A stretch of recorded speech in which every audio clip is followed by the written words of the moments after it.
Good afternoon. Welcome to our virtual audience. Thank you for joining us for the second in our series of Galerie Lelong Dialogues. Continuing our celebration of Women's History Month as the gallery, which has many wonderful women artists, both living and deceased. Today's conversation will also mark our upcoming presentation for the Art Basel online viewing room Pioneers, where the works of 4 groundbreaking artists by Mendieta, Carolee Schneemann, Nancy Spero, and Mildred Thompson will be on view. Today, the managers, family members, and board members of the estates which manage the artists' legacies are going to be sharing some very special thoughts and ideas with us. So I'm pleased to be with 4 wonderful guests who will share about the artists whom they represent. They're each amazing and accomplished individuals in their own rights, and I will give you a very brief biography, but I hope you'll look further on their own websites or the gallery event page to find out more. So first, I'm going to speak about Alvin Hall. Alvin, could you wave and let the audience know who you are? Alvin is a board member of the Carolee Schneemann Foundation. He is an award-winning television and radio broadcaster, a financial educator, and best-selling author who has written 15 books on money and economics. He's also a wonderful collector of contemporary art. He is on the, as I said, the board of the Carolee Schneemann Foundation, the Studio Museum in Harlem's Acquisitions Committee, and also Bowdoin College, of which he is an alum. Philip Spero Golub, thank you, Philip, for joining us, is the son of Nancy Spero and Leon Golub, and one of the managers of the estate. Philip is the professor of political science and international relations at the American University of Paris. His research focuses on the state, globalization, and coloniality in the late modern and contemporary world. And on this panel, he has the unique honor and challenge of representing 2 legacies, his mother and his father. Raquel, Cecilia Mendieta. Raquel, you want to give a wave so everyone knows who you are? Is the Associate Administrator for the Estate of Mendieta Collection. She was responsible for the digitization and the restoration of Mendieta's enormous body of film works, over 100 works. She is a filmmaker herself and writer, and has done recent films on her aunt Anna Mendieta. Her films have been screened at museums and film festivals worldwide. Now she's working on both a documentary and a narrative film, and she'll tell us more about that. Mildred Messina is an old friend and also a wonderful curator. She has worked on the estate of Mildred Thompson, and she herself was a student of Mildred's many years ago. So this is, I think, a wonderful perspective for people to understand. For over 20 years, her exhibitions and writing has been seen in many museums all over the world.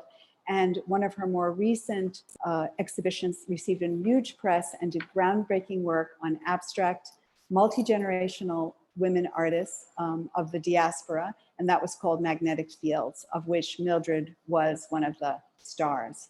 So before we, I'm just going to give the audience a little guide. Each of the speakers will present with slides on their artist. Then I will give some questions to them. If the audience would like to put questions in the chat or the Q&A, I will try to incorporate them in my questions, but at the end, we will have, I would say 10, maybe 15 minutes for questions for the audience. Also, I've noticed we have a wonderful audience with many artists. I do want to say this is not going to be a how-to panel of how to organize an artist's legacy, but there are different approaches. Philip was a first-generation family member. Raquel is a second-generation family member. Alvin is a collector who is taking responsibility for an artist he feels strongly about. And Melissa is a curator who is working with an estate, though not as a family member. So multiple perspectives will give us great ideas of how to approach the legacy of artists and keep them alive, even if they're spirit is alive and not their body. So I'm going to hand it over to Melissa. We have on view at the gallery now a solo exhibition of Mildred Thompson's work, her woodworks, her wood pictures, and from the 60s through the 90s. I'll see you at the end. Thank you so much, Mary.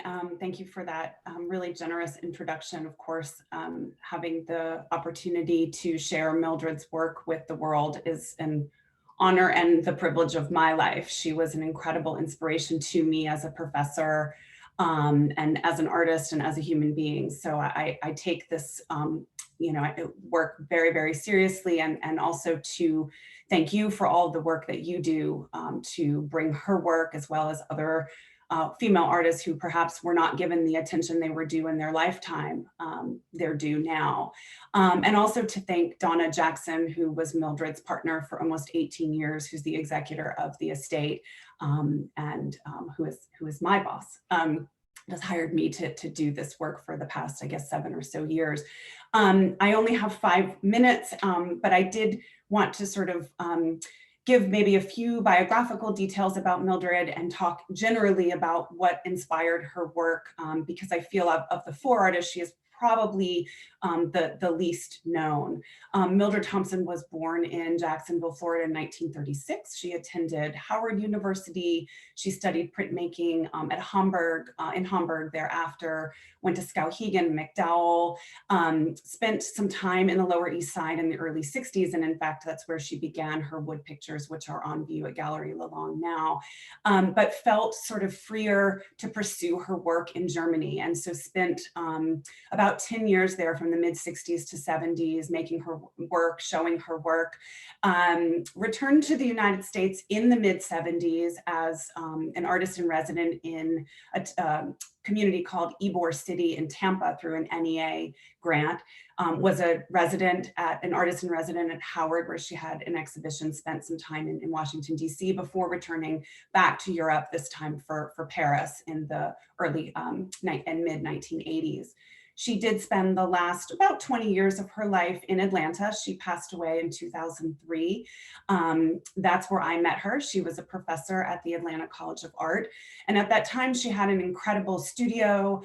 She had the love of a partner, and I think, a support system, some structure in place in her life, a place where she decided to stay for a while and really kind of build her practice. And the work got much bigger, got more complex, got more dynamic. So Grace, if you could move to the next slide, I'd love to show an example and use it as an introduction to Mildred's concepts. Really, she felt like abstraction was a universal language through which she could express her feelings, thoughts, interpretations, love of all things natural phenomenon, cosmic imagery, scientific theories, patterns in nature that can also be found in mathematics and in music. You can move to the next slide. The last slide was a magnetic fields painting. These are radiation exploration paintings, both from the 90s.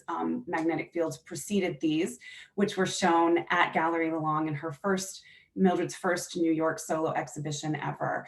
And so it was really a lovely opportunity to get to show a very concentrated body of work that really, I think, introduced her work to a broader audience and her interests again in kind of scientific theory and thinking about the cosmos and phenomenology. Many thanks to all of the people on team Mildred Thompson, and I'm sure we'll talk about that more in this discussion. It takes a village to get this work out there. So that's us on the right, minus Liz, who I also wish to thank, works at the gallery. The next slide shows an image from the current exhibition. I will say that Mildred was, I think, in many ways ahead of her time in that she was very conceptual in her thinking about formalism. While the work was thinking about the formalist language of abstraction, she moved through a lot of different material, different media series that were going on concurrently, ideas that she would go back and revisit. And so wood and working with wood, both 2- and 3-dimensionally, was something that she began in the 60s and did throughout her life. And this exhibition is a presentation of some of those works from the various decades. And we could go to the last slide. And just to say that her ideas really did, again, move through genre. She would think about the idea and determine what the best medium was to create and express that idea. So on the left, you have a silk screen. She was a competent printmaker. There are etchings in the exhibition as well. And you can see that there are similarities in her thinking and concept, although the bodies of work exist on their own. On the right is an example of a wood picture. And she, was also making collages and paper collages. She was making watercolors, pastels, again, the large scale paintings, prints, and even music. She was making a lot of experimental sound pieces in the latter half of her life. So just a very, very brief overview in the few minutes that I have to hopefully give a sense of Mildred Thompson's practice. Thank you.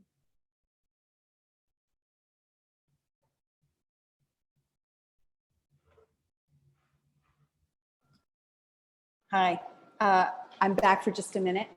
I wanted to just give you a brief introduction to Anna Mendieta, who I'm sure for most doesn't need an introduction, but this is a particularly moving image. It's an image of the AIR Artist in Residence Co-op.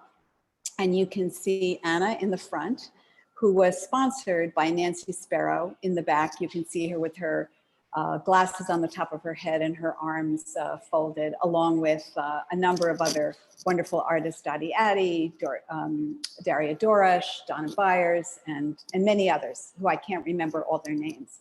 But Anna Mendieta was born in Cuba in 1948. She emigrated to the United States as a teenager. She studied at the University of Iowa, where she became involved in experimental art, traveled frequently to Mexico, which was a kind of reunion of her with her spiritual self as connecting into the culture of Mexico. And she spent the last 2 years of her life in Rome on a prix de Rome, where after having spent over 10 years making a body of work called Silhouettes, inscribing her form in the landscape and using photography and film to communicate those images, she moved to objects, making sculpture, drawings on leaves, and many plans for future activities.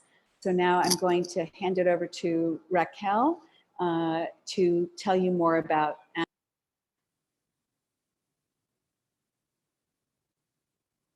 Thanks, Mary. You just got muted at the end, so I'm not sure what you were saying at the end there, but so this is a photo of Anna and I in Spain in the summer of 1985.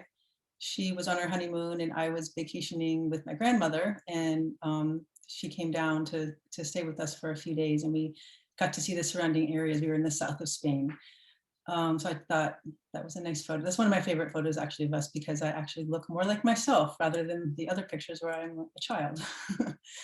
So the next slide is getting into her work.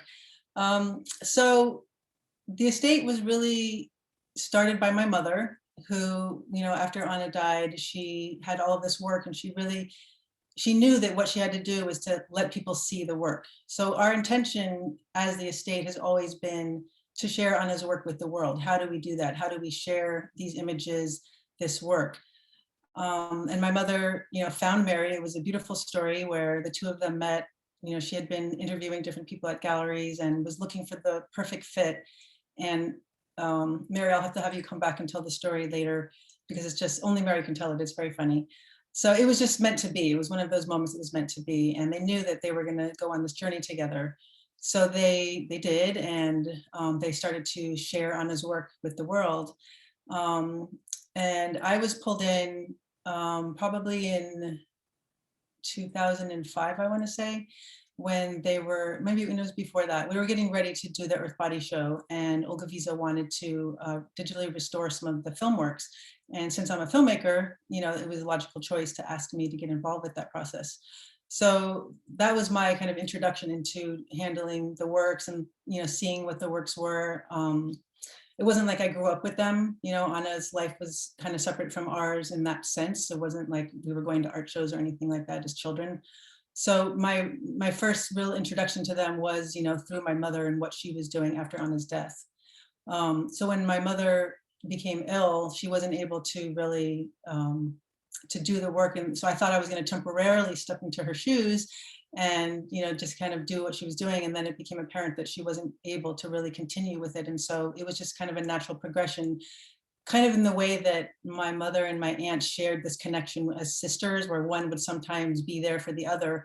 It's like that role changed to me and my mother, where, my mother, who had been kind of overseeing me, now I was helping to oversee her, and with Anna in there. It was like a natural progression that was very beautiful. So leading back to these works. So these are new prints. You're seeing something that we've just newly printed that's going to be in the online viewing room. These are gunpowder works, and Anna made some other pieces that are similar to this, where she outlined a human shape with gunpowder and then lit it. So there is one Super 8 film. It hasn't been mastered yet, but it is kind of similar to this. But we do these like a suite so that you can see the progression of the I can work. hear. Yeah, I think that's for you. So we do these. Can you hear me? I don't know if there's a technical difficulty. I can hear you. Okay, great, thank you. So we, when we're choosing an image, I just want to rewind a little bit. So when we are choosing an image of what to print, when the estate is deciding what to print, we always look to Anna. So Anna is the one who is our guide. And because Anna did not consider herself a filmmaker or a photographer, she specifically said this many times in different interviews and in artist statements. If anything, she considered herself a sculptor. When she was forced to choose one of these kind of roles as an artist, she would say, okay, I'm a sculptor. But really, she didn't want any of these labels. And that's really because her work is really beyond any of these little boxes that sometimes you need to be put. I mean, if you're a painter, you're a painter, right? And if you're painting on canvas, or you're painting on wood, or you're painting on, you're using that medium. But for her, she was using so many different types of mediums. It's like there wasn't really one catch-all that could quite fit that. So the work is really inside the photograph. It's like what we're looking at is an image of the work which exists. It doesn't exist anymore, right? It existed in the landscape when she created it, and then it's gone. It only is, the only thing that exists anymore is what's in these images. So we go to her first, and we know that because of that, that everything she left behind is a work, right? Because if she created it and she documented it, meaning she photographed it or she filmed it, that meant that it's like her stamp of approval, right? It's like saying, this is a work, now I'm going to show it to the world with this photograph or with this film. So that's basically how we choose the work. So here we have these gunpowder, the gunpowder suite that you will see in the online viewing room, which leads me to the films. So it's kind of similar to the Super 8 film. So Anna shot over 100 Super 8 films and videos in her lifetime, mostly documenting works that she would also document in photography. So the films were shot in Super 8 for the most part, and she would screen them, and then because of that, they would get really scratched and damaged. And through the years, we were showing them not as Super 8 films, but we were showing them on video, because that's also what Anna had done in her lifetime in the 80s.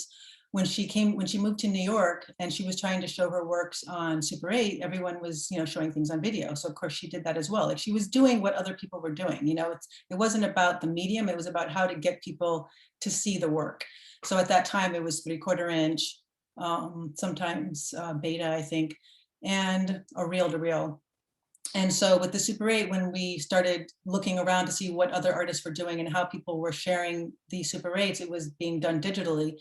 We realized we could go to 2K and then digitally restore them. So that was a huge undertaking that I was very involved with. It was for an exhibition that we had of Anna's that covered in time and history, the films of Anna Mendieta, which was a beautiful show that traveled.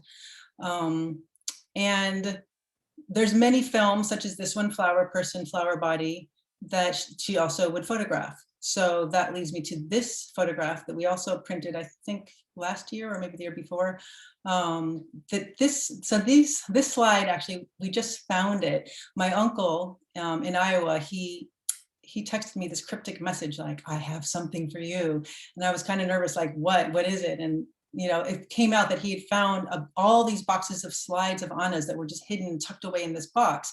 And we hadn't seen them since, we never had seen them, basically. So he pulled out this old like A&P bag or whatever the grocery store is in Iowa. And there was all these, slide boxes in there with these beautiful images. And this is one of them. So we looked through them and, we looked to the clues of the kinds of things she was printing and how she was printing, and we choose the image, and here it is, the flower person, which is just, I love this so much. It's just so gorgeous. And then the next slide is another example of this. On the left, you see, this is a film still from one of her films. In the 80s, she moved from color to black and white. So this film is called Isla, which is in reference to Cuba, which is also the shape of her body or a body. So it's kind of like she is Cuba or she is an island. It has many, multiple meanings. This hasn't been mastered yet, so that's kind of on our to-do list, but we did print on the right an estate print that's quite large, 40 by 30 inches, as she was doing in her lifetime. During that time, this is the size she was printing. So she was printing black and white at this size. So we followed her guidance. So that's something that we're always doing, is looking to see, how did she decide to share the work with the world? What was she showing? How can we continue on that path? But also keeping in mind how things change. Technologies change, the way that we present things change. I mean, I was actually talking to my daughter about something this morning that was about, because she's very into drawing digitally and playing games like online, like with multiple players. And we were talking about the works and in the future, and she was saying, how do we know if in the future there's going to, like, all artworks will be in virtual reality, and like we will be taking some of these images and like somebody will recreate them in 3D, and you'll like step into the site and you'll be in Oaxaca, like walking down to this site and viewing the silhouette. And I was like, that's like, I don't even know. I mean, that's just, I can't even imagine that. I mean, I couldn't imagine the internet before it was, invented, or whatever you want to call it. So it's just like keeping in touch with what's happening currently in the world and how we're sharing the work. To me, that's the most important thing, because that's what Anna would want, is she would want people to see her work and to share, to see what her vision was. And the only way we can do that is to print these things and to restore these things so that you can see them. Okay, this is Alvin Hall, and I'm going to talk about Carolee Schneemann. I met Carolee at the home of my friends Steve Johnson and Walter Sudol, and there was an instant chemistry between Carolee and me. She was so warm, so charming. We chatted as if we had known each other for a long time. And this image in particular is one of my favorite of her, because it captures a certain relaxed quality to her. But if you look at her eyes in this photograph, you can see a lot of her imagination. You can see a lot of what made her so seductive, but you can also see a fierceness in her, which came about in the work. Over the years of getting to know her, I met her on the street many times. I met her upstate. She was always warm, and that was the thing that led me to want to join the foundation, because I figured that the warmth that she showed me, I can pay some of that back by joining her foundation. Over the years of talking to Walter and Steve about her work, they own quite a bit of it. I had seen much of it, but I was always looking for a piece that spoke to me about Carolee. And the next slide is the piece that I chose, called Parallel Axis. Now, I chose this piece because in my conversation with Carolee, she said she considered herself a painter.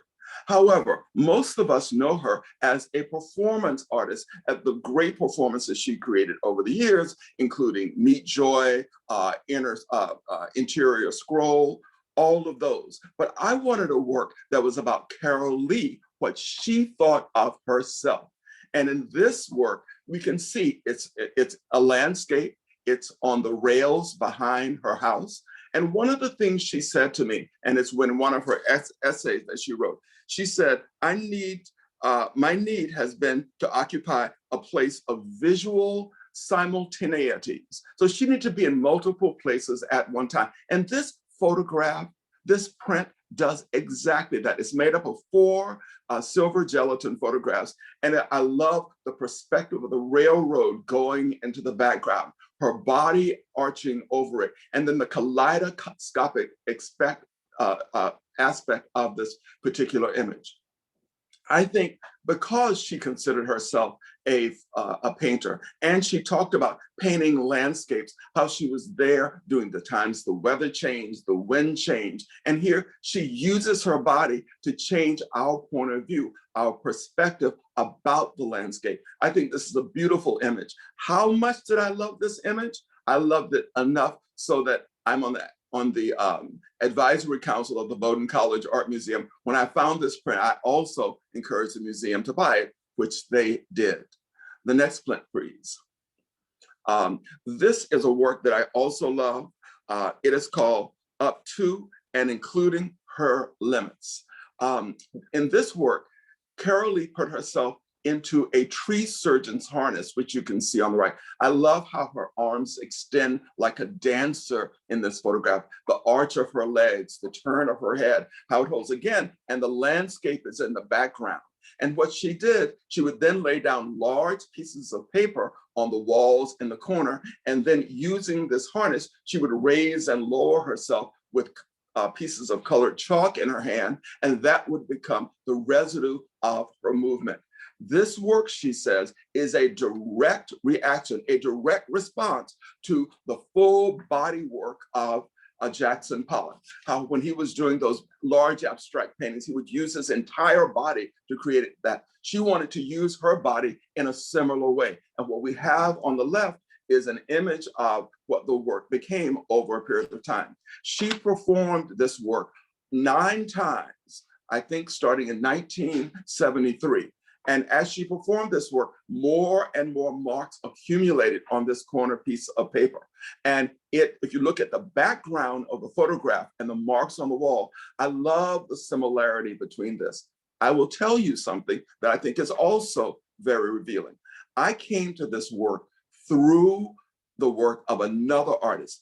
Cliff Owens and Joan Jonas did a series of drawings where Joan Jonas dragged him around these large pieces of paper. I love that work. And I remember the first time I encountered this work by Carolee, I thought this is where that idea came from. And I just think this work is so vibrant. And the monitors on the side add to, I think, the dimensionality of the work. The next slide, please. 4 fur cutting boards. I have a hard time saying this work. This work is currently on view at the Museum of Modern Art in Gallery 408. Yesterday, I took a walk up just to sort of, in preparation for this, commune with Carolee around this work. This is a sculpture, it's a kinetic sculpture. There's a hubcap, there are umbrellas that are twisting around, moving around, and around it, there's a whole body of work, some of which was photographed with her interacting with this particular body of work. This is an amazing piece to see. There are all these different elements. There is a tablecloth on the back. There are elements of hair in it. There are light bulbs. There's Christmas lights on the back of it. It's quite dynamic. And what I like about this work is that it really captures her imagination.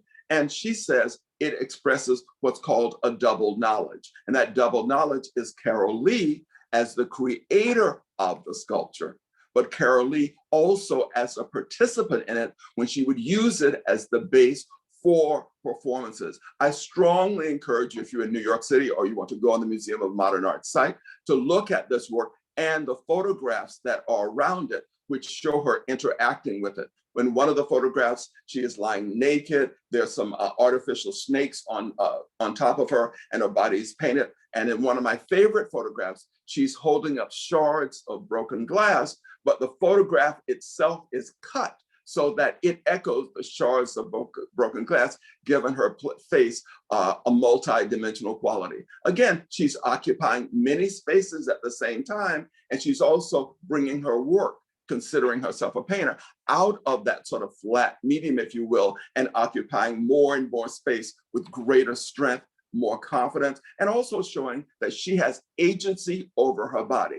As a key icon of the feminist movement and of feminist art, by doing that, she's adding strength. She's saying that I can control my body, I can control my output, and this is the work that I'm doing. Look at it and participate in it. Next slide, please. Meet Joy. Wonderful, wonderful body of work that was performed in New York and Paris. In this, and you can see an image of the performance on the right. I want everybody to notice in this that they are all wearing swimsuits. The reason for this was that the law in New York at the time, although this was a private performance, would have caused them to get arrested had they been nude at that time. This work is so strong because it was choreographed with parts of it that allowed for improvisation. Again, this is a work that you can go to the Museum of Modern Art and see, because it was eventually made into a video, and the video is very strong. Key to understanding and appreciating this work is to listen to a podcast by Amy Jacobson called A Piece of Work, where she interviews Carolee about this. And they talk about how using the meat added a texture to the work, the smell of the meat, how the body's interacting with these, with the raw fish, the chicken, and the sausages, and people rubbing them around their body and writhing on the floor, and the paint on the body, and what that said about sensuality, what that said about women expressing sensuality and taking control of their own the manifestation of their sensuality. On the left is a rare object. This is actually going to be shown, I think I have this right, Mary, as a part of Art Basel. And this is actually the collage that became the flyer for the performance of Meet Joy. I love this body of work. And as I said, you can go on the Museum of Modern Art's website. You can listen to Amy Jacobson talk about that. But one of the delights in listening to that podcast is to hear Carolee's voice. And she says about this period of her work, she says, well, I haven't really used my body in work for a long period of time, but it's the thing that people want most for me and from me. She had gone on, she had painted watercolors, which I saw at PPOW in a beautiful show. She'd gone on to take photographs of her with her cat. Carolee was a multi-dimensional artist, but it's her warmth that led me to join the foundation. And as a transition to our next presenter, the other person that's in this group who I got to know during her lifetime was Nancy Spero. And Nancy and I had a long friendship in the art world because I loved her work. And she, like Carolee, was always generous and warm when I met her. Thank you. Well, thank you, Alvin. Thank you for those comments. I haven't had the opportunity to meet you as yet, but I very much appreciate your comments. The picture that you see here, first of all, about the estate, I am not the manager of the estate. There is no manager of the estate, actually. It's a collective enterprise with myself, my brother Paul, previously with my brother Steve, who passed away last year. But also other people who are associated with this. We have a foundation. There's Sam Kuntz works with the foundation. They're the members of the foundation, including John Bird, Marion Backrack, Harriet Meyer. So it's a collective enterprise, and our aim is, of course, to promote and to preserve the work of Nancy Spero and Leon Golub at international level. So here you have a really nice picture. As you'll notice, I'm on the far left of the picture. You'll notice that I have a lot more hair at the time than I do now. You have Nancy Spero, you have Paul Golub, Stephen Golub, and Leon Golub. fooling around with his paintbrush. So it's a picture of New York, the early 1970s, late 1960s, in 71st Street, 171 West 71st Street. And as you can see from the picture, it's a moment of fun and joy in the family. And Nancy Spero has her characteristic leather boots on at that point. Could you put on the next slide, please? All right, so my personal, intimate acquaintance with the work as a teenager, as a young man, was with the transition that she made from the black paintings that she had worked on in Paris on canvas to her paper work, the work on paper that began in the United States, and her work in the United States corresponded to the shift to the United States. The whole family moved from Paris to the US in 1964. Nancy Spero, of course, had a long association with Paris because she had been a student at the Beaux-Arts in Paris. So there's a long history there, and that's one of the reasons, of course, one of the more fundamental reasons why I myself find myself in Paris today. In any case, moving back to New York, Nancy Spero began to work on paper, and she started to work on something that went in a quite different direction from the black paintings of her Paris period, which was the anti-war series, which are an iconic series, of course, of works of hers that expressed in both very fine artistry, but at the same time very powerful imagery, very rough imagery, with writing on the drawings. A statement about the world as it was then, a statement about politics, a statement about war, a statement about violence, and implicitly already there, a statement about men, because they're phallic bombs. Here you have bomb, dove, and victims. You have an atomic bomb. You have implicit phallic symbolism in it. You have the tongues that are sticking out. You have a variegated amount of imagery that you'll find later on in all of her work. These are very powerful, but at the same time very aesthetic. There's this curious mélange, I feel, between beauty and violence in these works that you'll find throughout her work. Yes, next slide, please. These are later works, of course. We suddenly shifted from the anti-war series, which are an iconic series, to a very late work, which is this amazing work of hers that she composed after the death of Leon Golub, and that was presented at the Lelong Gallery, that I would like to thank very warmly for having organized this event this evening, this video event this evening. So thank you, Mary, for that. Here you have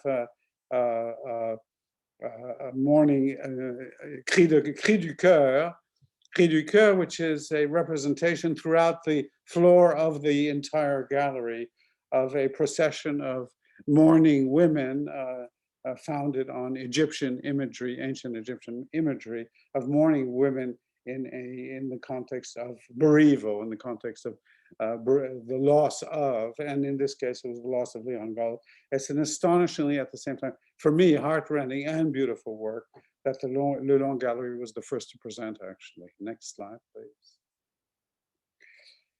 Here's Nancy Spero in all of her, kind of excruciating work, the extremeness of her work, which is also the power of her work, where you also have some elements of beauty, obviously. Yeah, here you have Maypole, Take No Prisoners.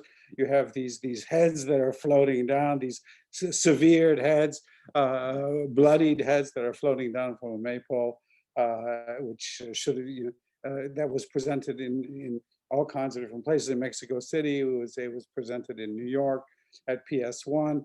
It's a piece of work in which you pass through it. You can see it. You can look at it from afar, but you can pass through it. You're passing through these images of these heads that have been cut off, and it's both an astonishing and very powerful statement, both political statement but existential statement about the way in which art should represent the realities and violence of the world. Yes, next, please. End of slideshow. So what we're trying to do in this, just to conclude on that, what we're trying to do is with Mary and the Galerie Lelong is to promote, to push Nancy Spero's work. It's something we didn't show here, but I have the great honor of having, in a very, very small way, contributed to the Artaud series that Nancy Spero produced in the 1970s, in that I translated some, not all of them, but some of the texts, and not inconsiderable number of Artaud's texts that were ultimately put into Nancy Spero's work. So I have a tiny little bit of participation, direct participation in her work. Thank you all. Thank you. And Phil, thank you very much for bringing up the point of collective activity and collective energy. That was really important. Thinking of all the demonstrations organized in Leon and Nancy's loft, they would not be happy with singling one person out. And maybe just before we go on, I have some questions and looking for the audience questions, just maybe to recognize the collectivity of different, entities around the artist. So Phil spoke of the Spero Golub Foundation. Sam Kuntz, who was Nancy and Leon's longtime, meaning plus 20 years plus assistant, is working very hard on that, along with Phil and Paul and Steve, who until his death very recently was very part of that. Now his wife, Kit, is taking that role. Also working with Marion Backrack and John Bird and Harriet Meyer. Is Harriet still involved with the, yes, Harriet as well, and Brett Littman advising. On the Schneemann Foundation, Alvin, you'll have to help me if I don't get everyone's name. The foundation is now directed by Rachel Cherner, who I know is listening on and doing a fabulous job. A new website, a fantastic website, was launched quite recently. Alvin is working with Steve Johnson, who is a deep collector of Carolee and was one of the impetus to start it. Ken White, an art historian. And Alvin, can you fill in? Walter, right. Melissa is also on the board, and it's a small board at this point, and we're all getting to know each other better and helping to promote Carolee. We're all dedicated to seeing her clear vision realized. And then Raquel, you are working with your mother, Raquel Mendieta, and you have a very small team. Well, we have Anna. And you have Anna, right? That's your superpower. Melissa, you mentioned Donna Jackson, Mildred's last partner, and Donna has been nothing but, I would say, supportive, and for a gallery to have the trust of an estate with you, I've always felt it really has helped us as a gallery achieve great things. So I'm going to pose a few questions, which to the panelists, and ask you, from your different, perspectives, and this is probably putting you on the spot, how do you choose to work with a gallery, or why do you choose to work with a gallery? And what are the other functions that an estate, a legacy, what are the other ways that one can support a legacy? Who else is needed besides a gallery? I think you need a clear vision. We were lucky that Carolee knew she wanted there to be an artist residency at her house. So she left this 18th century house, and with lots of stuff in it, lots of art, lots of ephemera that needs to be cataloged and pulled together. So with her having a stated purpose, that's really good. And her stated purpose came about because of a really key experience she had at Art Basel in 1999, where she had this freedom, this unscheduled time to think through art. So for us, working with a gallery is about defining how do we bring money in to help us to create an endowment, to expand the foundation so it can realize its goal and purpose that Carolee had for it. The issue is that she is not an artist who is collected by the public, the broad collector base. She is institutional. So getting her into the right institutions so that the public becomes increasingly aware of her importance and her influence is really key. One of the most amazing things about the comedian Abby Jacobson's podcast is when she looks at Meat Joy and she sees Carolee come in that meat bikini, and she goes, "Isn't that what Lady Gaga did?" So somebody like Carolee all of a sudden has a different impact for the current generation. And that's what you have to do, working with the gallery to not only solidify that institutional base, but help introduce it to other people who will buy the work, support the work, so we can build enough money, enough base to create Carolee's dream. Phil, did Nancy and Leon leave clear directives? This is a leading question. I know the answer, but I'd like you to share it. Well, no, as you know, no. So what they did was Leon created the foundation. He set up the circumstances legally and otherwise for the creation of the foundation. The members of the foundation had been pretty clearly defined. I mean, the members of the Board of Trustees, but not entirely. So that was left also to Nancy. But then we just moved on, and so I think that in our thinking about this, our collective thinking about it, and also individually, the idea of being with and working with, in this case, you and the Lelong Gallery that have been historically associated with Nancy, as well as working with galleries that had been associated or were going to be associated with Leon Golub, was something that we thought natural. So we pursued that all the more so that our work with the gallery has been one in which the gallery has actually managed to do, and I think this is really significant and extremely positive, is that a lot of the work that has been sold, which brings in money, of course, and that's always useful, and I agree with Alvin on that, for the foundation and other purposes, a lot of the work has actually gone to museums. So there's a preservation of the work in public spaces that are available to the public worldwide. And I think this is an actually invaluable function that has been played. And so there's this, it's the private market, it's the market, but at the same time, it's museum. It is putting the work where it should be, where it actually is put into public view, and not only, although it should be there too, not only on private walls. Great. Melissa or Raquel, you can comment, or we can move on to another question, as you like.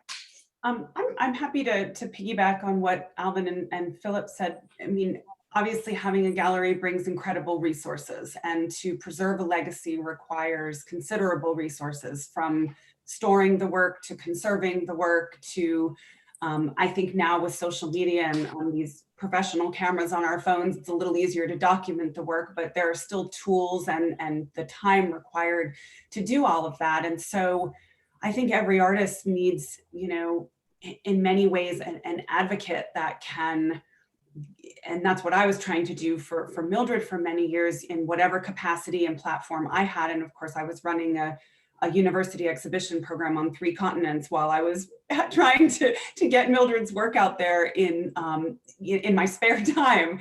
But to do that requires dedication, it requires time, it requires finding as many resources as you can until, you get the miracle call from Mary Sabbatino, who says, I can't stop thinking about this work, and let's work together, but not every artist, it's important to also say, I know there are probably a lot of artists listening, that isn't always possible for every artist. And so I think younger artists should be advocating for themselves and in the hopes of keeping good records and archiving the work, and really trying to keep it in a place that after their passing, the work can get into someone else's hands who can be the advocate for it.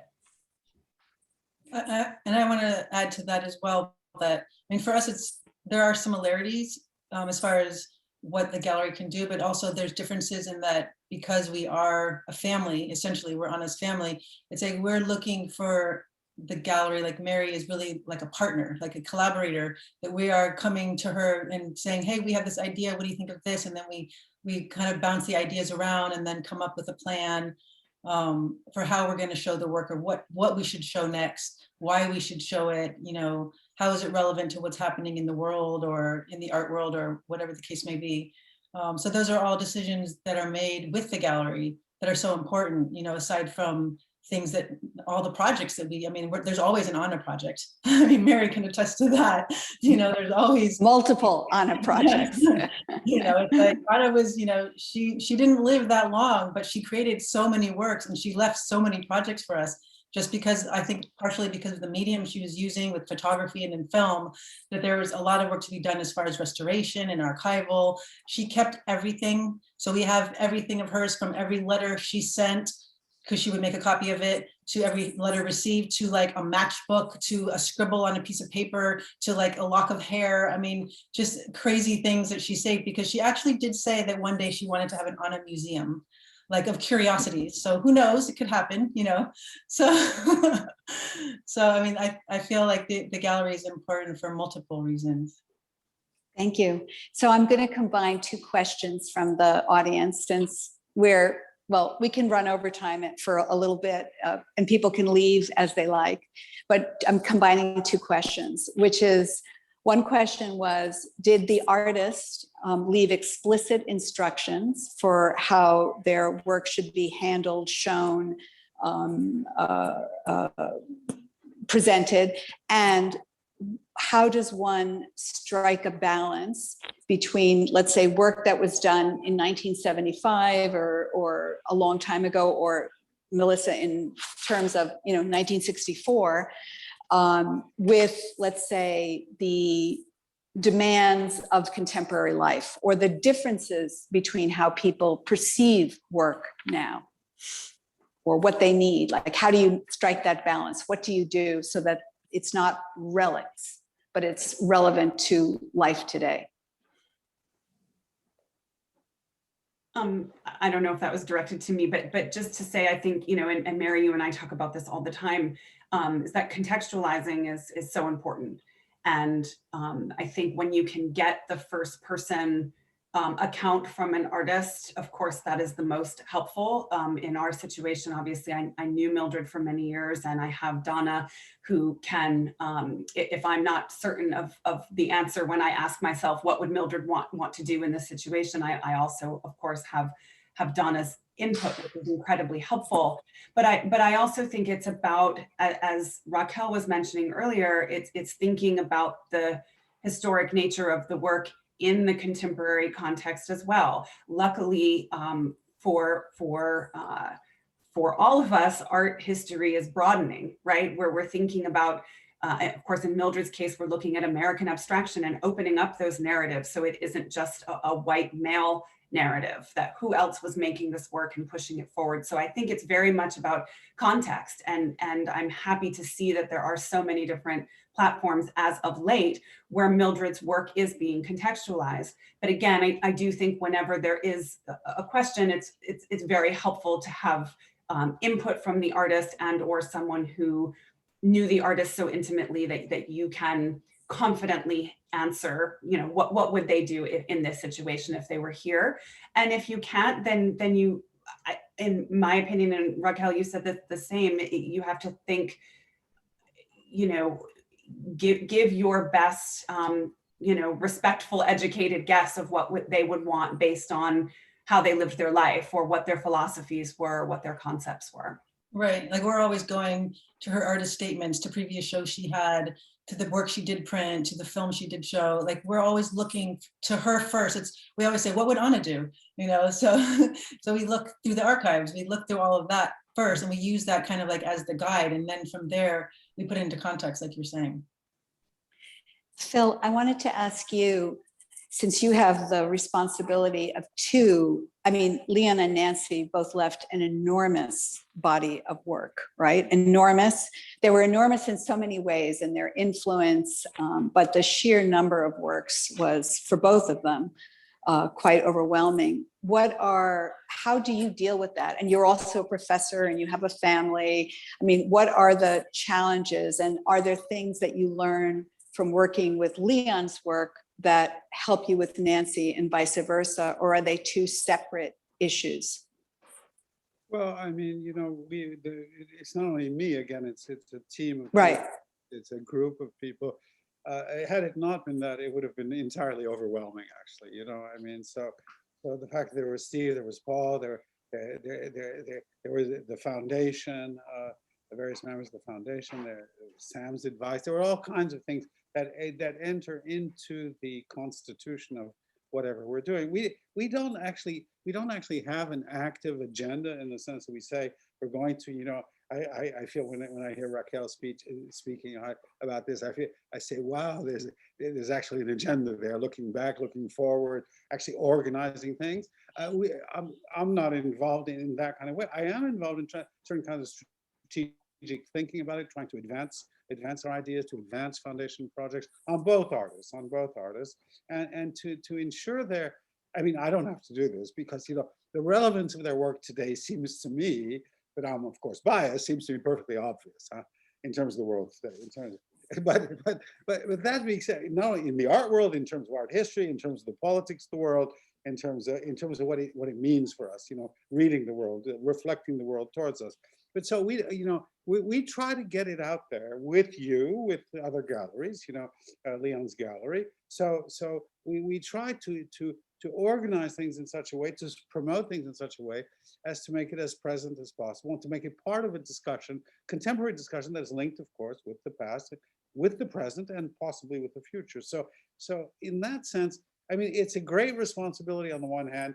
Sometimes it's difficult, actually, it's heavy, but at the same time, it's something very graceful in the sense there's a lot of grace in it, that being able to promote, to push, to be with these artists who happen to be my parents, which makes it a little bit more complicated than in other cases here. Is something really important. So I have another question from the audience. No, and Phil, also, you're the representative, I would say, of the Spero Golub entity. We're not expecting you to do everything. So I have a question, an audience question, which asks, how do you prioritize gifting works of art or prioritizing museums, in it? And Phil, towards this, I was a little late because a trustee from San Francisco, MoMA, came in, and she was very excited that Nancy's work had recently joined the collection. And so that was a nice kind of segue for me to join the panel. Right. So how does one do that? Alvin, is that something that the foundation is investigating? Yes, we're thinking about it because Carolee's, the largest part of the interest is from museums and institutions, college museums, where you have people studying feminists and feminist studies. It's nice to have Carolee's work there so they can actually look at somebody who participated, for them to be able to read her work, her writings, especially the new publication that's coming out, that's a facsimile of one that was done in 1963. I think you think about where it's going to have the impact, where it will have influence on the next generation, and where it will be given a fresh life. That's what you want to inspire young people to look at the work and connect to it and start writing about it, thinking about it, and placing it in shows and contexts so that people see it differently. In the discussion before about the context, I just enjoy the labels that they're using now in museums to discuss the work. And yesterday when I was in MoMA, you could see that several people were reading the label and where it mentioned Jackson Pollock, and they would walk around the work looking for that relationship. But we also need people to look at it relative to the current works that are being done by contemporary artists to show that there is some precedent that she opened doors for the work that they are doing. So I think you look at places, institutions, museums, college and university museums, where they're growing the next generation of curators, the next generation of people who can bring that influence and that new perspective and landscape. I'm really glad you brought that up because I realized I forgot to include in the Carolee Schneemann team the critical gallery PPOW, Wendy Osloff and Penny Pinkelton. Penny and Annalise, who completely masterminded that acquisition to MoMA, and that would be a talk in itself. How a gallery identifies a key work of art, makes the match with the museum, and then works over a number of years to make sure that work gets to the right place. So I would think, kudos to PPOW and a lot of gratitude for placing that work there. Yes, those eye-body photographs today look so fresh in the museum. They don't look as if they're from the past. They look as if they're commenting on situations that we're seeing in society now. And that's what's so refreshing about the work. The right relationship with the dealer, the gallerist, the museum, the institutions can bring a life to work. Raquel, you're a filmmaker yourself, and you're working on many films about Anna. What are the challenges of like maintaining an independent artistic practice with the work that you're doing on behalf of your aunt's estate? Well, I don't really know if I can separate the two. I mean, when I started working with Anna's, her archives and her work, and I was making my own projects. Let's say they were not Anna-related projects. Let's call them that. And as I stepped more into the role of administrator, I mean, I just didn't have time to do both. It was impossible because there was so much work to be done, for Anna. I mean, we had a lot of big shows happening. There was a lot of things that we needed to decide, catalogs that were being published, and then the film restoration project. But luckily, I had started doing a documentary about Anna around the same time. So it's kind of like it all came together organically, just because I was working on this documentary and then I was stepping into this role as being an administrator. So for me, it felt like a blessing because I was like diving so deep into her archives and into her world that I was becoming closer to her, not only like on a personal level, but also to know her work, like as an adult. Like for myself, I knew her as a child and as a teenager, but now as an adult to approach her work and to look, to go into her mind like that as a filmmaker, it really it just helped me, I think, speed up that process of how to be an administrator, because I was looking at it from another point of view. Is like, how do I tell her story? How do I share her story with the world? So it was multiple levels of things happening for me that really were a blessing. Well, thank you. Well, thank you to each of the panelists, to Alvin, Melissa, Raquel, and Philip. And thank you to our audience for joining us for Dialogues in Conversation. Next week on Thursday, you'll have another opportunity to hear Melissa speak in conversation with Valerie Cassell-Oliver, who's the curator of modern and contemporary at the Virginia Museum of Art. And they'll take a deeper dive into Mildred Thompson's life and practice. The registration can be found on our website. Also, from next week, you can tune into the Basel OVR. There'll be information on our website. So from all of us at Galerie Lelong, thank you for being here. Thank you for being a wonderful audience. We know you're out there. Seeing your names on the list gives us a great feeling to know. And thank you, Alvin, Melissa, Raquel, Phil. It's really been a pleasure. So a lovely afternoon or evening to all of you. Goodbye. Mary. Bye. Bye-bye.